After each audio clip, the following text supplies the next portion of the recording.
troisième exercice sur l'acide formique.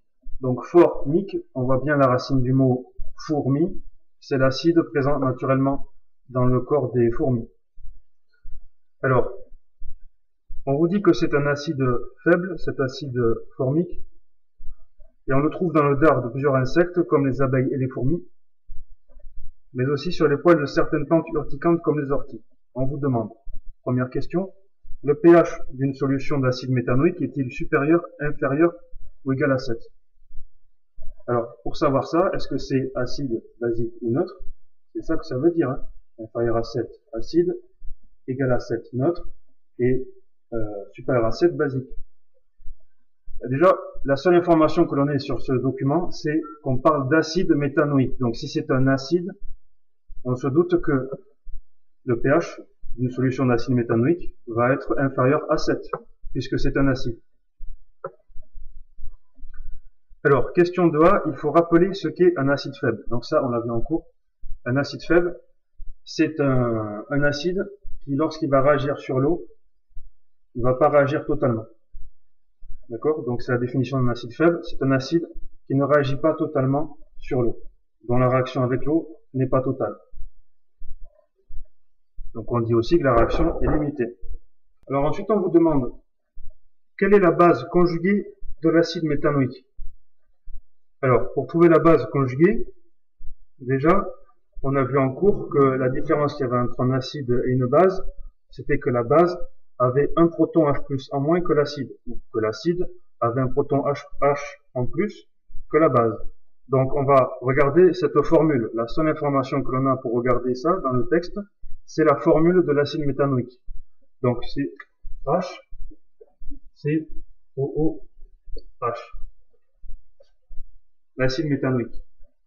Donc HCOH, ça c'est l'acide, la forme acide. Pour connaître sa forme basique, eh bien c'est la même chose, sauf que la base a un proton H en moins, un atome hydrogène H en moins. Donc ça veut dire que pour trouver la base, bien, on peut écrire la demi-équation acido-basique pour l'acide méthanoïque. Donc ça va être acide méthanoïque qui va être égal à son proton H+ qu'il libère, puisque c'est un acide, il est capable de libérer son proton H+, de manière à ce que la matière se conserve, c'est-à-dire le nombre d'atomes et leur nature se conservent du côté des réactifs et du côté des produits. Ici j'ai un atome d'hydrogène, et là il y en a un autre. Donc ici il y en a deux, ici je dois en retrouver deux, c'est bon. Ensuite l'atome de carbone ici est retrouvé ici, et je retrouve deux atomes d'oxygène.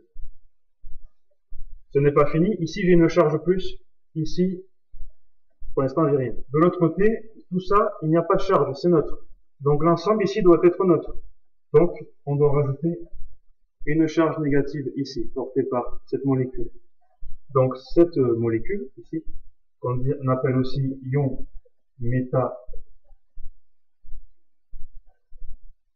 méthanoate, c'est la base associée à l'acide méthanoïque. Alors, dernière question, écrire l'équation de la réaction qui se produit entre l'acide méthanoïque et l'eau. Alors, on a déjà écrit ici la demi-équation acido-basique pour l'acide méthanoïque.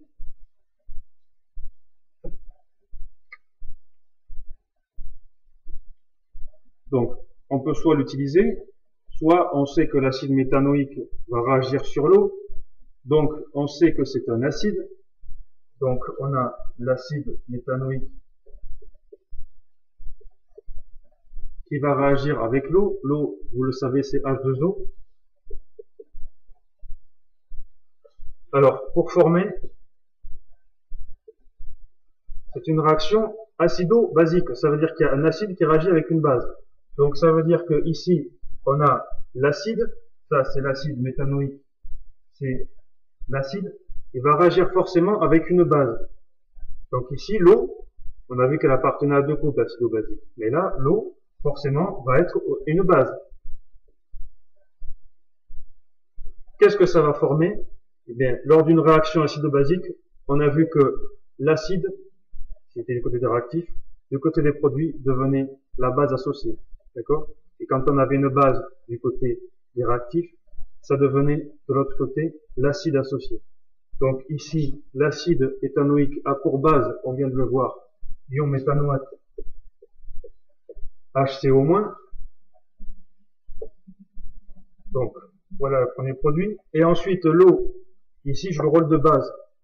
Donc, lors de cette réaction acide-basique, elle va se transformer en son acide conjugué. D'accord? C'est-à-dire qu'elle va capter un proton H+. L'acide conjugué de l'eau, on l'a vu, c'est H3O+.